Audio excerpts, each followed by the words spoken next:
Happy Friday, Brian Manning here with your weekly update. Let's get right to it. So, pretty quiet news week overall. Monday of this week, quiet news day. Not really much to talk about there. Stocks were in rally mode on Monday, really all based off of the talks and potential ease of a trade war.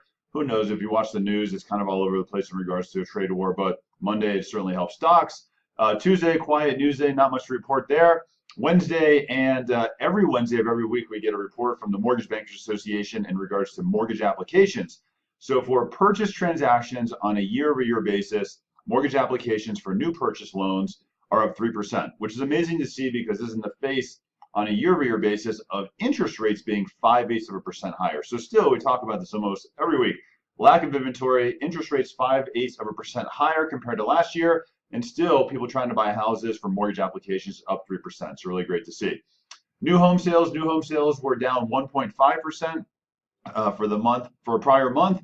Not too worried about this. New home sales only make up 10% of all purchase transactions, so definitely going to see some corrections in the market there. Small, but not too worried about it. And we also have the Fed minutes. So Federal Reserve met for 2 days this week. At the end of their meeting, they released their Fed minutes, and general consensus was really an acknowledgement of inflation, which we all know about.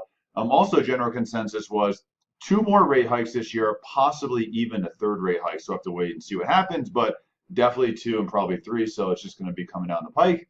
And then today's a quiet news day. So Monday being Memorial Day, holiday weekend, all financial markets close early today. They close at 2 p.m. Eastern time, which is noon our time here in Colorado, and they'll be closed on Monday as well. I'm around all weekend. If you have any questions, let me know. Love to help you out any way I can. Love to be part of your business. Happy Friday. Have a great day. We'll talk to you soon.